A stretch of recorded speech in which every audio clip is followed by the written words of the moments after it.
And good morning from CNET New York Studios. It's time for the 359 podcast, episode 237. And to borrow a phrase from the immortal Brian Tong, what's up, y'all? What's up, y'all? He's Hello, immortal? people. He's immortal now? Is that what that's what we've bestowed upon him? I mean, he's been at title? CNET for like 83 years or something like that, 82 right? years. He was Longer, at CNET before it was CNET. before it was actually in existence. So good for Brian Tong. That's quite the accomplishment, Why actually. do we keep referencing Brian Tong? Because everyone thinks I'm Brian Tong. Damn it. And welcome to the Brian Tong fan podcast. The Tong I'm Ben 59. Fox It's Rubin. whatever. He doesn't watch this show. It doesn't matter. Who would? Guys, what are you talking about today? So we're going to be talking about more HomePod. More surprise, HomePod. surprise. We're going to be talking about sort of stacking up the privacy aspect, the privacy features of the HomePod relative to Google Home and Amazon Echo. We're speaking of Amazon. Ben was at the Wired conference yesterday where he got get the first reaction from Amazon, really. I to the believe it HomePod, was the first right? reaction. I just hesitated to say that in my story Wait, because you never know. Did he throw a little shade? What? He threw a little shade at Threw a little at Apple? shade. Yeah. Good. We'll Yeah. get into It was that. pretty good. And then lastly, we'll touch upon the Comey testimony, which is going on live right now. Both CBS News and CNET covering it live. So definitely check it out. But we'll just touch upon some of the revelations that he laid out early on about the Russian hacks. So I'm gonna try to stay away from politics too much. So That's All right. a good idea. with that, if you have any questions about these topics, let us know. Brian's gonna pick out the best, and we'll get to them in 3 minutes and 59 seconds. From 3, 2...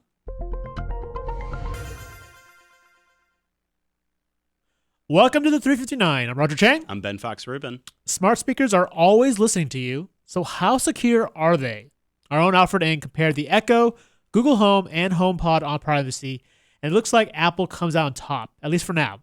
While they all encrypt the voice recordings, Apple takes the extra step of anonymizing the data, so even it doesn't know who's asking what, which is kind of useful if the government comes knocking. Right. For instance, Amazon and Google, I believe, are due or sort of obligated if there are legal reasons to give up some of those recordings. Well, not only that, but they also have those identifiers, you would hope, to benefit customers. Yes, right? they are linked So- to your account, so therefore, yes, it's a lot easier to identify a user with their recording. Right. So if you have a Google Home in your house, for instance, it connects to all your other Google services. Yep.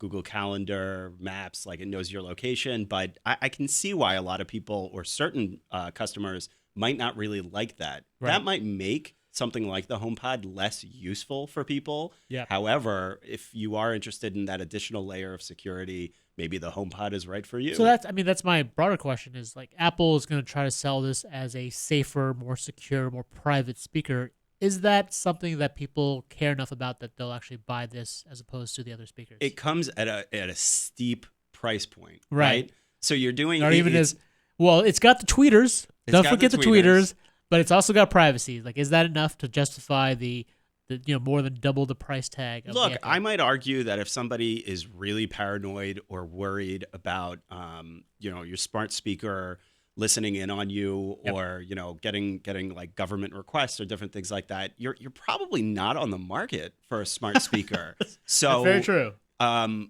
Paying $350 for a HomePod versus an Echo or a Google Home, I don't know that they're really going to get a benefit from that extra privacy layer. Right. Speaking of the HomePod and the reactions to HomePod, Ben, you were at the Wired conference yesterday. Yeah, where, the Wired Business Conference. Right, yeah. where Amazon's head of devices, Dave Limp, was there, and you really got sort of the first reaction from Amazon, from Dave, on the HomePod. Like, what did he say? Yeah, we asked him, it was a room of reporters, and we asked him full well expecting that he was going to give a non-answer or Right. say, like, I declined to say anything. And instead, much to Dave's credit, he provided like a pretty thorough response as far as why the HomePod is a very different product than the Echo. There are two aspects to that. One of them is price. Amazon philosophically, he said, wants to have the Echo be cheap enough that you could have it everywhere around your house. That's why they have something like the Echo Dot for $50, whereas the HomePod is $350. So you're really only going to buy one or maybe two. Yeah, they position that as like your main speaker, right? Right, and that was the other aspect was sound quality. The Echo has reasonably good sound, but it also makes it really easy for you to connect to other speakers. So if you have a personal interest for Bose speaker or some other speaker, Right. Amazon makes it much easier. If you're going to spend for a premium tier speaker, that's with the HomePod. That's what you would get. Okay. Lastly, we want to touch upon obviously James Comey's testimony going on right now. We actually have a story up, sort of taking a look at some of his comments on the Russian hacking efforts. He called it this massive effort. It went beyond the DNC, actually affected, he believes, hundreds, maybe even thousands of people, individuals, not just with the government, but charity organizations, and really, so it seemed like it was a lot more widespread than we realized. But for more on that and live coverage of the testimony, check us out on CNET. I'm Roger Cheng. I'm Ben Fox Rubin. Thanks for listening.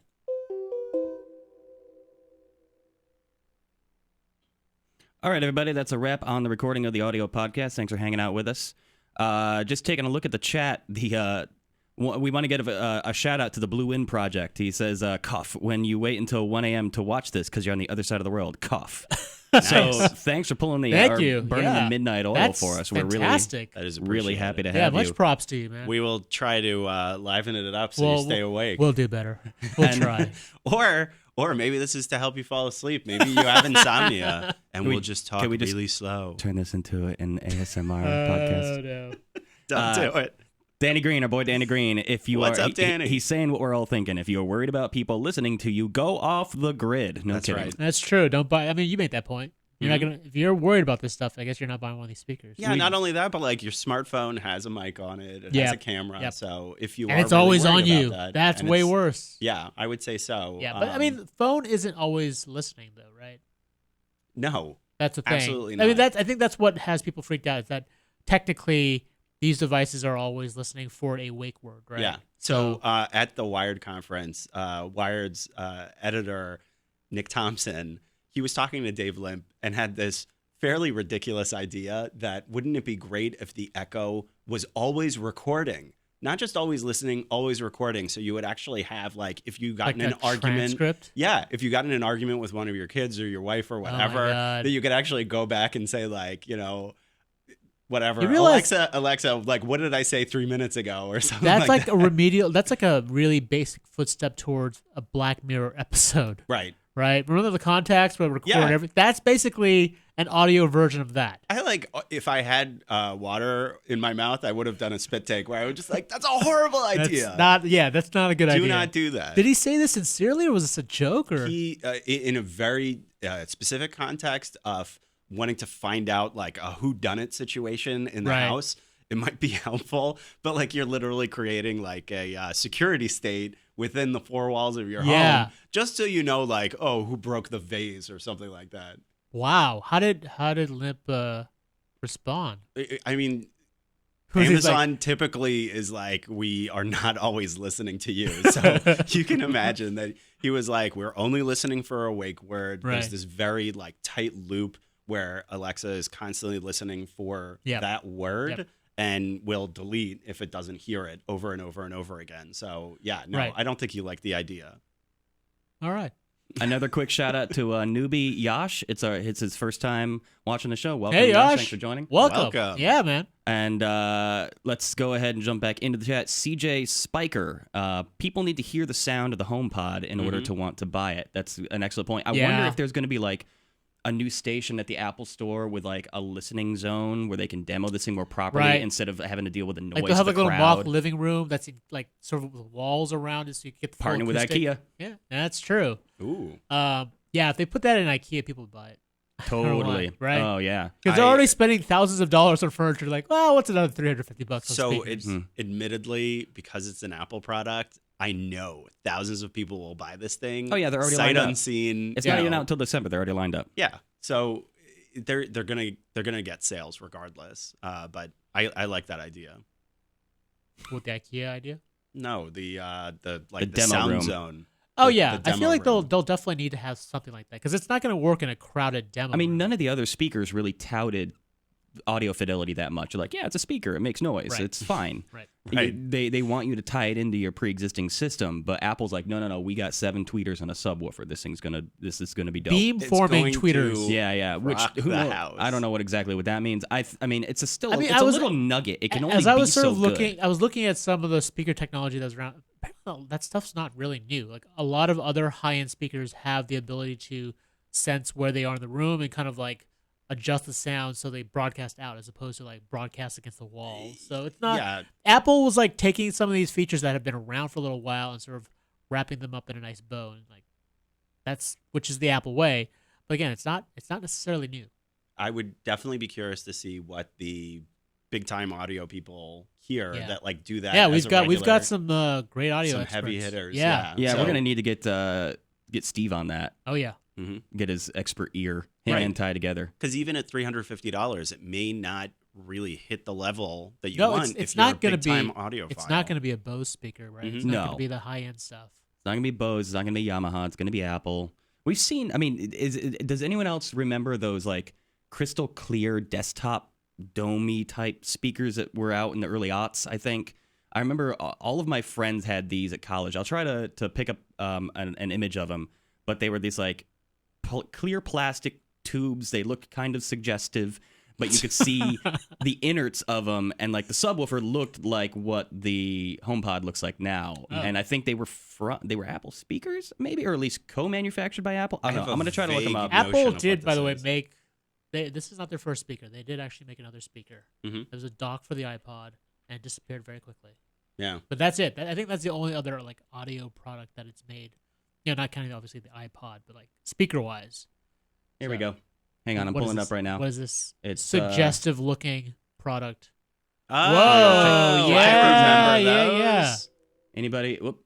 Hit the wrong button there. Soundstick Soundstick 3. 3. Wait, are they still available? Apparently. You can buy them now? Everything These is guys. still Anybody available. remember these? I don't know. I do now. I mean, it's obviously not identical, but like, it's kind of raining in my head thinking about what the HomePod might sound like and maybe reminiscent. It's obviously this is not an Apple speaker like I originally kind of thought of, but they went really well with those old iMacs that you could get. Yeah, and, yeah. More They than have a a few people similar- have. Actually, architecture. they still look kind of cool. I don't know Yeah. if I'd want them in my house, but Not the they're pretty subwoofer. Is the subwoofer the thing in the middle? subwoofer looks Yeah. like something Yeah, you I don't would want that use to. thing. I To don't cook. I don't know. They just Yeah, sure. We'll go with cook. they Let's just think about something else, but yeah. sorry Periscope, you can't see this. They just kind of remind Sorry, me. Scovers. They just kind of remind me of the what the HomePod may be Yeah. leaning towards these days. Right. Let's go back into the chat. Danny Green is asking, "Can you talk to the Echo while it has sound playing and have it respond?" I think they said the HomePod does. Yes. Obviously that does Yes, that. that was And an they're early getting- feature, and it's still not perfect, obviously. Yeah. But Yeah. you've been able to since day one, I believe you've been able to do No, that. I think he's talking about the HomePod though. The HomePod can definitely Yes, do it'll that. definitely They do that. mentioned Phil Yeah. Schiller mentioned Yeah. that on stage, and And- yes, you can do that with the Echo as well. The Echo is getting better about triggering. I know that like it's getting to the point now where I can watch an Echo commercial and it doesn't trigger. yes. Oh yeah. Dave Limp talked specifically about that Yeah. yesterday. He said that they're working on the commercial stuff, or the. I'm interested as to advertisements. how they do that though, because they still say her name, Right. and I'm curious to what the production procedure is. I'm just interested know. as an Figuring audio out, editor. Just figuring out that it was coming from the television to a certain extent, I think was one aspect that he said. Yeah. One of the follow-ups that I didn't get to too was that if you say the name in the middle of a sentence, it doesn't trigger as much as it used to. I've noticed in my own home in using the Echo. Huh. So I think that they have actually improved some of those, false positives or whatever you want to call it. Yeah. Again, still not perfect, still Yeah, a ways far to from go. perfect, but Yeah.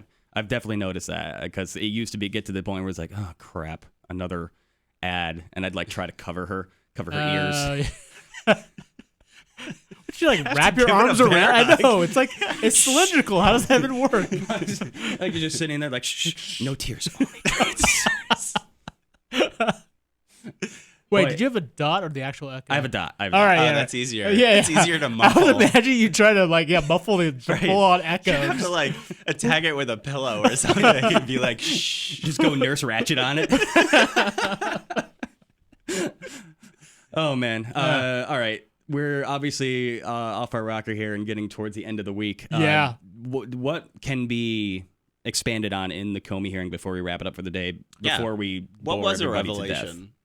In terms of the hacks? Yeah. Or, I mean, A lot of that we've stuff- kinda look, a lot of that stuff has been kind of run through. I think the fact that he became aware of the connected cyber attacks around the late summer of 2015, which is right around when Trump announced he was running for president, is interesting. Like the timing of it is basically since the start, he's been aware of he was aware of some of the cyber attacks. So, And as you said during the podcast, the level of the attacks were, really considerable. And he also presented the fact that, really no doubt, 100% that Russia was involved. yes. Which I know we've been hearing a lot about in, the media But for it's definitely months. good to see, like, it's coming from This was from the Comey source, right? on the record Yep. at a Senate hearing. Yep. So that kind of added a lot of credibility to those to that conversation as far as, is this happening or isn't it happening? Yep. The former FBI director very clearly and concretely said, yeah, Russia was involved. They were trying to influence the election. One good thing that I did hear about that was, as far as he could tell, Russia didn't, or there was no influencing or changing of the actual votes. So there was no like hanky panky like on election day of the votes themselves, which was relieving. Trump did confirm to Comey that there were no hookers. So there's that. There were no hookers Yeah. in Russia. He was not involved with any hookers in Russia. Are we So, really talking about all the right. PP dossier? he talked Stop. about it. He talked about it. He did. Yeah. He talked about addressed it. He addressed it. So All right, sorry, international audience. We couldn't help ourselves. We're kind of obligated as this unfolds. Yeah, we and can't- it will influence what's going on in the tech world for as sure, far as we can't take our eyes off of it right now. The testimony is pretty. riveting, literally so- can't. They have it on every TV in the damn office. That's- Right. And my computer. So yeah. All right. On that note, it's probably a good place to wrap it up for the day And the week. And the week. Yeah. Yeah. It's been a good week. It has Busy been. week. Busy week, a HomePod week. Yes. Lots of Apple today or this week. Thanks to everybody who's been putting up with all the little technical faux pas as I get this new system kind of up and running. It's been nice to be on not only YouTube, but now live stream and Periscope, Periscope, as well. yep. That's been a lot of fun. And we're going to keep doing that going forward. So thank you for Cool. putting up with us. Yeah. Yeah. Thanks for watching. All right. If you liked anything you saw or heard here, check us out on CNET. Our podcast is also available on iTunes, TuneIn, Stitcher, SoundCloud, FeedBurner, and Google Play Music. See y'all next week. See ya.